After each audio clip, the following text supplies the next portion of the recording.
The stars are right, and that means it's time for another episode of The Whisper in Darkness. I'm your host, the Man from Lang. Thank you very much for joining me today. On this episode, I have a couple of spoilers for you from the Feast of Hemlock Vale Investigator expansion, which will be released in the new year.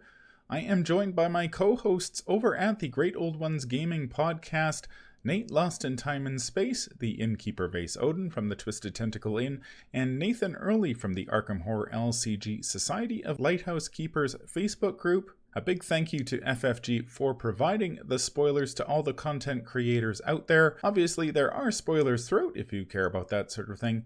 If you enjoy what you hear, remember to like, comment, and subscribe. Before I get started, I'd like to thank the patrons of this channel for their tremendous support.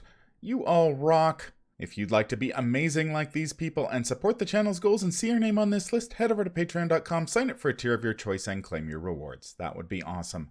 Special thanks to Cole Monroe Chitty, Nicole Fiscus, and Nate Lost in Time and Space for their contributions to the channel. I couldn't do it without you. Without further ado, let's get started. We are going to start things off with a Guardian card. This is Guided by Faith. It is a 2-cost event with a willpower and intellect skill icon, spirit, and blessed trait. Investigate. You may use your willpower instead of your intellect for this investigation. Before revealing chaos tokens for this test, add 2 bless tokens to the chaos bag. If a bless or elder sign token is revealed during this skill test, discover 1 additional clue at your location. Thoughts about Guided by Faith? Well, I didn't realize that Vase did portrait art for Arkham cards now. That's clearly Vase. I pose for that sometimes, yeah. I knew it. I But I mean, that. like, it's such a you card, right? Like, you're a big fan of blessing curse stuff and elder sign stuff. Mateo, I mean, come on. There's definitely a reason they gave us this card. Yeah, no question. It feels a little, I don't know, it feels a little clunky, I think. Like there's a lot of steps to it. Well, I mean, you add 2 bless tokens, and then, if you reveal a token, you get an extra clue. It's not terrible. That sounds like somebody who's a secretly occultist would say. Like, do we really need to add bless tokens to the bag? Man, we should skip that step. Because if you added a bunch of tokens already prior to playing this card, then the likelihood of you pulling a token is pretty high. Because you have to pull it like in this. You're only going to get the extra clue if you pull a token. If this is the first time that you're adding bless and curse tokens, the chances of that happening are pretty slim. Depends on the scenario too. Like, there are more tokens in certain scenarios than others. So this could be more useful in scenarios where the bag is a lot smaller. But it's basically a crapshoot, it feels like. One of the keys is using willpower instead of, intellect. So yeah, which I think is pretty big because Guardians have a lot of boosts to willpower, but they don't have a lot of boost to intellect. I think that's mostly what I would play it for, is to get, to use that willpower. And then if I get the extra clue, then that's like gravy, You're not playing it for the potential to get the extra clue because it's still random. I mean, Mateo could do it, right? Because Mateo could get the elder sign whenever he wants. Yeah, fair. Yeah. So it'd be an automatic extra clue. So that's a good point. That's what makes Mateo great. Are we going to talk about the tentacles in the room on this one? Do you see the tentacles coming out of the water in the background? He has every right to be clutching that cross. I'm just saying. That's true, yeah. Yeah, if you look by the skill icons there, you can see them. I heard something. Mm-hmm. Is this in Venice? Yes, I think it is. Ooh. Some nice tie-in with some of the side scenarios, too. That's cool. Oh, yeah. Another reason to play the card. Thematic. What do you think about this card, Man from Lang? Like Vase was saying, it is a bit of a crapshoot. I think you're really playing this for the willpower, to use your willpower instead of your intellect for this investigation. Because if you're playing this for the first time and just adding 2 bless tokens, the odds that you're actually going to draw a bless or an elder sign is pretty slim. So discovering 1 additional clue at your location is going to be rare. If you're playing in multiplayer and you've got several people filling the bag, then obviously your chances of getting that additional clue are much, much higher. But I think most of the time you're basically paying 2 to get 2 bless tokens and to use your willpower. which isn't bad by itself. I'm just not sure which Guardian would like this, although it does have Spirit, so of course somebody like Calvin could play this.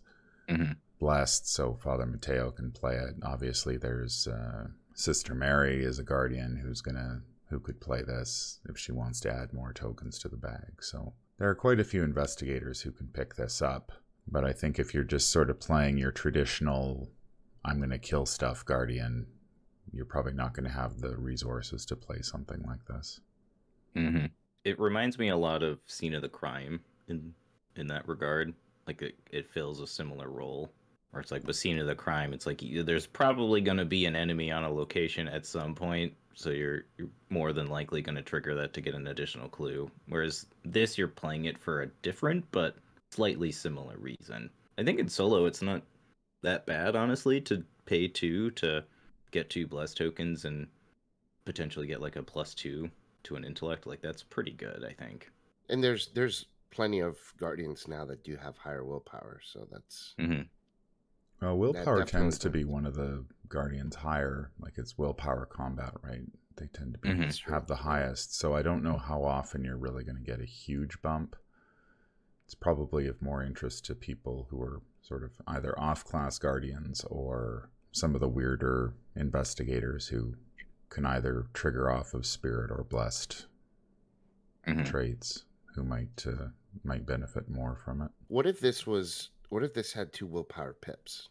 Oh man, this card would be really good at that point. Do you think it's still overcosted, Man from Lane? No, if it had 2 willpower icons, it's definitely better.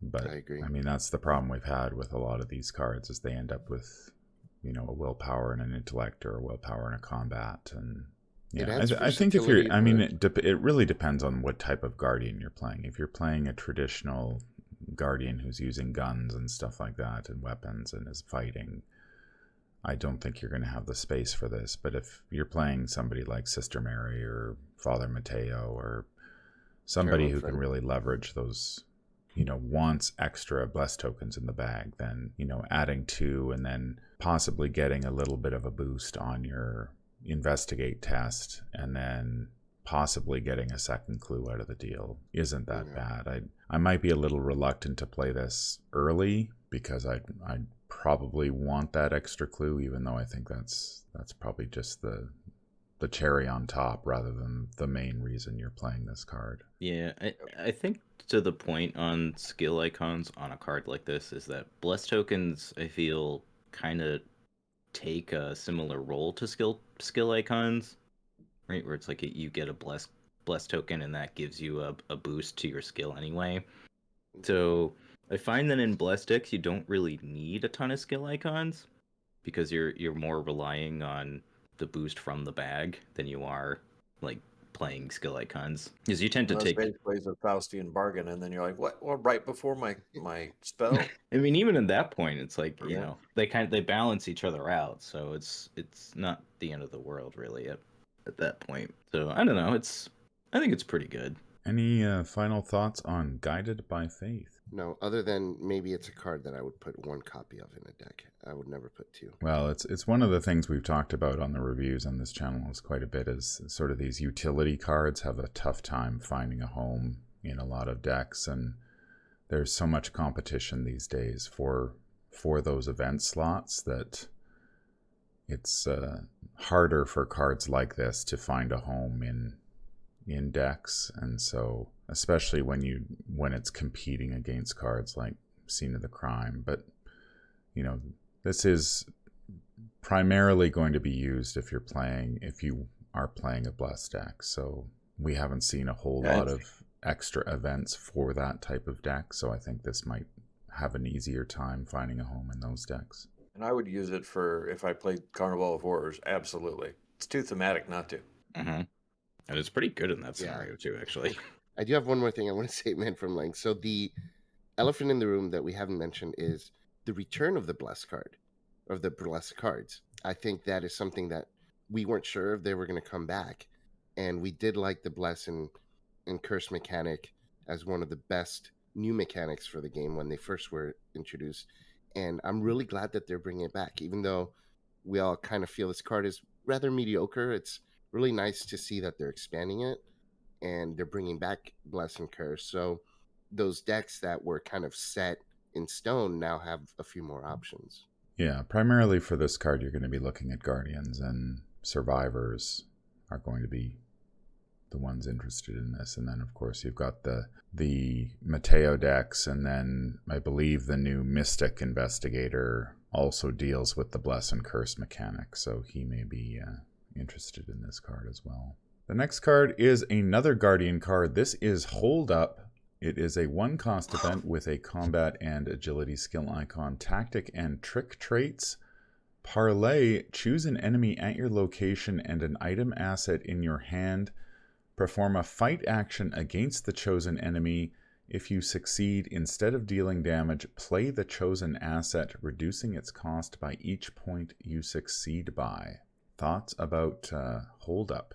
I'm pretty sure the guy in the art is a deep one. You cannot convince me other. I mean, look at his eyes, man. He's got those beady eyes. There's also a decent chance he's crapped his pants. Man, I hadn't noticed. So you just mentioned that. That's hilarious. Fitting, like, especially with the flavor text. He's like, hands where I can see him, man. It's interesting, but You think it's just a bit niche? I think so. I mean, cheating cards into play is it's pretty cool. I mean, there's obviously people who play rogues know a lot about cheating items into play and things like that. But I feel like even though Guardians don't have a lot of cards that let you do that, again, this feels you have to take several steps just to cheat a card into play. You have to pay 1, use a card in your hand, take a fight action, and then succeed by more than just 0 in order to reduce the cost. So if you paid 1 for the event and succeed by 1, you can play the card for free. So you gain a little action economy, but you're not dealing damage. So you're not really gaining it. It's so weird. It reminds me of Unearth the Ancients, the Seeker card that's kind of similar. That, like, you would investigate, and then depending on like how much you succeeded by, you could play a Seeker asset from your hand. It feels very similar to that. Except that Seekers get a lot more help in terms of boosting their intellect for investigation, right? Mm-hmm. I feel like fight is generally something that's a little bit harder because enemies' fight values can be so varied. Mm-hmm. Where and I mean, I could be wrong, but then also you're performing a regular fight action. So as a seeker, when you're playing those cards, generally your intellect is boosted by items in play and things like that. When you're performing a fight action as a guardian, usually you have a weapon, right? You're not performing a fight action just with your raw combat, and you generally don't have items in play that give you a permanent fight boost. So even though it's similar, I feel it's easier for the seekers because they do get those permanent intellect boosts and things like that, whereas guardians generally don't. So that fight action is going to be a lot harder. Nate, remind me, do they get the clue with Unearth the Ancients? I think that's only with the upgraded version you also get the clue. Yeah, this one, obviously the parlay action plays into what the new rogue investigator Alessandra is doing. So I assume she'll be able to take parlay cards, so she could take this. I don't think you're really gaining a whole lot here because you've got to pay 1 resource. You're performing a basic fight action. You're not dealing any damage. And then you're reducing the cost of the item that you played by the amount that you succeed by. So you need to succeed by how much? At least 1, because you're already paying 1. Mm-hmm. So then you need to succeed by at least 2 before you're actually getting a discount on the item. And then anything after that. So depending on the fight value of the enemy and your ability to fight, I don't know, what is, I can't remember Alessandra's stat line, but she probably doesn't have a huge fight value. I think it's all 3s. I could be mistaken on that. So how is she going to succeed by 2 or 3? She probably isn't, but I think one thing that we are sort of missing about this card is that it allows you to play an item when you're engaged with an enemy, which is important. You're not and wrong you might be willing to pay a resource in an action for that. But yeah, but again, this is one of those utility events, right? Like, what are you taking out of your events package to put this in your deck for that case where you're concerned? Like, especially for somebody like Alessandra, who she is a rogue, presumably she can play sleight of hand which is, I think, better than this card. Probably, yeah. But, dedicated guardians don't have an option like that. So, maybe someone like Mark might want something like this if he gets caught up in a bind where he doesn't have a weapon in hand. I could see like There's a several one of. times that you have fight and not money because you're not Mhm, a money maker. So you're like, oh, okay, I'll use one action to finally get this into play. mhm. It does have the tactic trait too, so you can put it on stick to the plan. But man, you bring up such a good point, Nate, about not having to take an attack of opportunity if you need to bring a weapon out. But the only investigator that I've had that issue consistently with is Carolyn Fern, where I only have 2 weapons in the entire deck. So I'm sometimes caught off guard and get engaged with a creature, and I don't have a weapon in hand to deal with it. And her evade value isn't very high. So I have to depend on events and things like that. And I might have usually I just use the meat cleaver for her. Mhm, So finally, when I'll get it, it might be like, oh, I'm already engaged with the creature and I don't know what to do with it. So this would come in handy there. But Carolyn Fern, the problem is her fight action. She's probably not going to succeed by a high amount. And how does this interact with that? If I don't succeed, then I don't play the card, right? I don't get to play the mhm. card Yeah. because yeah. So I don't know. Like I haven't found like playing Mark. Let's say you have a ton of weapons in that deck. You're most likely going to have a weapon out on turn 1 or turn 2. So that's usually not going to be the case unless you're out of ammo or something. Mhm. So I don't know. It's who this is for. It's like Man from Lang was saying maybe it's just meant for that new rogue investigator, but I just don't see it for anyone else other than niche cases or like you said, stick to the plan. It's nice to have that ready to go in case of that rare instance happening with any other investigator. In general, Guardians don't make as much money as rogues and some other investigators. Most Guardians have around a 4 or a 5, especially for like the monocolor. So I mean, if you're sitting at a 4 or 5 fight and you're broke and you've been wanting to play something, and like Nate said, you've got the parlay ability to bring it in mid combat. I mean, I think it could be fun to play with. I don't think it's necessarily a dead card. Genuinely could see like a one of use for it. Like, you know, there are situations where you need Dynamite Blast, but then there are also situations where Yeah. you'd never play Dynamite Blast. And I could definitely If you're in a see a mine. situation where I would want a card like this. Especially because, like Nathan said, Guardians don't have a lot of ways to get money. And yeah, you have Ever Vigilant, which is a great card. Like, don't get me wrong, but that only gets you basically through turn 1. And then when you need to reload, that can suck.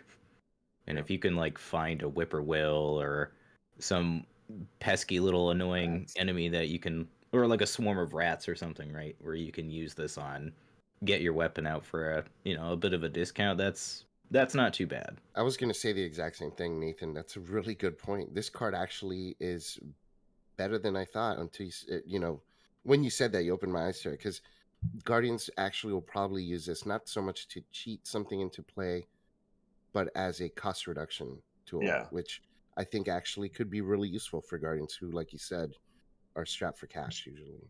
And we have been saying predominantly weapons, but it is items. So Wilson Richards, who is the new Guardian investigator, is all about items and tools and whatnot. Mm-hmm. And so having something like this that he can bring in an item or tool mid-combat and reduce the price of it, I think it is an interesting card in that you can either use it to cheat something in while you're engaged, or you're using it to try to reduce the cost of something. It's kind of hard for me to, not knowing all the fight values, and I mean it will depend on Hemlock Vale as well to see like what the fight values of creatures are, because if the fight values are too high, then the chance of succeeding by X on this is going to be that much harder, so you're not really going to be saving the resources.